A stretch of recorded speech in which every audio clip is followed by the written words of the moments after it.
আমি আপনাদের সামনে এখন রাসূলের প্রতি ভালোবাসা নিয়ে, রাসূলের আদর্শ নিয়ে, রাসূলের জীবনী নিয়ে আপনাদের সামনে অল্প কিছুক্ষণ আলোচনা করব ইনশাআল্লাহ।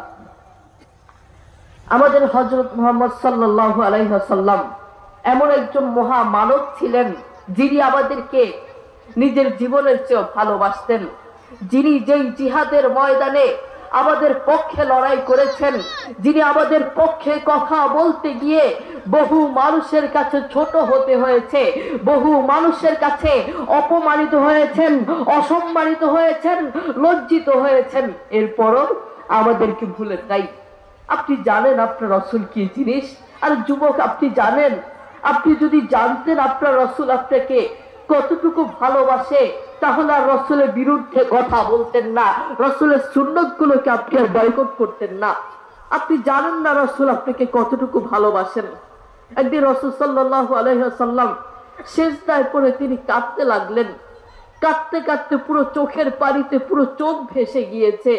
আল্লাহ তাআলা তা দেখতে পেয়ে জিবরিল আলাইহিস সালামকে বললেন, তোমার নবীকে গিয়ে বলো তিনি কেন কাঁদছে, তিনি যা চাইবে আমি তা দিব ইনশাআল্লাহ। নবীকে বললেন, আপনি কেন কাঁদছেন, আপনি বলুন। নবী কি বললেন জানেন?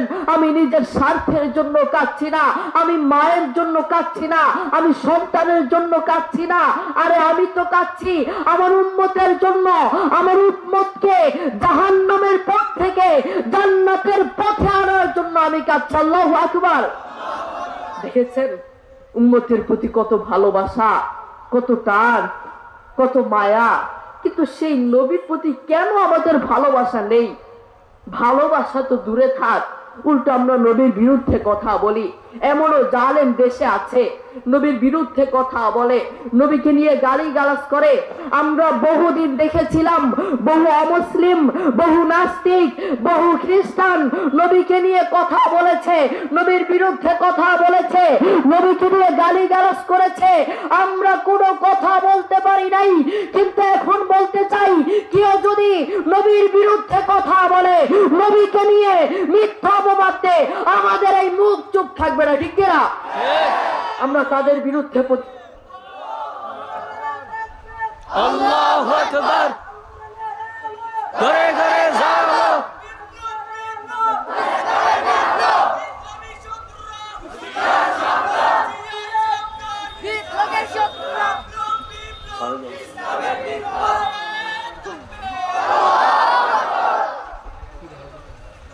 আমরা বলতে চাই, আমরা আমাদের পক্ষ থেকে বলতে চাই, এদেশে কোন নবী বিরোধী, ইসলাম বিরোধী, সুন্নাহ বিরোধী, কোরআন বিরোধী কোন জালেম থাকবে না, ঠিক না? সেই জালেমদেরকে এদেশ থেকে বয়কট করা উচিত। আমরা দেখেছি দেশ স্বাধীন হয়েছে, কিন্তু এদেশ থেকে এখনো জালেম যায় নাই, ঠিক কিনা? এদেশ থেকে এখনো জালেম যায় নাই।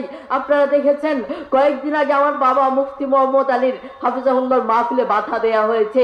শুধু আমার বাবা কেন, বাংলাদেশের বহু আলেমের মাহফিলে বাধা দেয়া হয়, বহু আলেমকে গায়ে আঘাত করা হয়।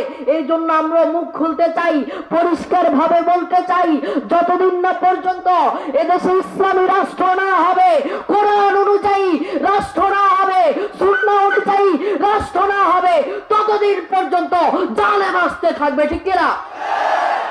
ততদিন পর্যন্ত এদেশ থেকে জালেম যাবে না। আমরা দেখেছি দেশে একটা পরিবর্তন হয়েছে, দেশে আরেকটা পরিবর্তন দরকার। আমার বাবা বলেছে দেশে আরেকটা পরিবর্তন দরকার। সেই পরিবর্তন হবে এদেশে সিলেবাসের পরিবর্তন। এদেশে স্কুল কলেজ ভার্সিটিগুলোতে নবীর সুন্নাহ বাধ্য করতে হবে, কোরআন বাধ্যতামূলক করতে হবে, ইসলাম বাধ্যতামূলক করতে হবে। এই জন্য সেই স্কুল কলেজ থেকে এমপি বের হবে তো ইসলাম পন্থী বের হবে, নবী অনুসারী বের হবে, প্রধানমন্ত্রী বের হবে তো নবী অনুসারী বের হবে। সেই স্কুল কলেজ থেকে ভার্সিটিগুলো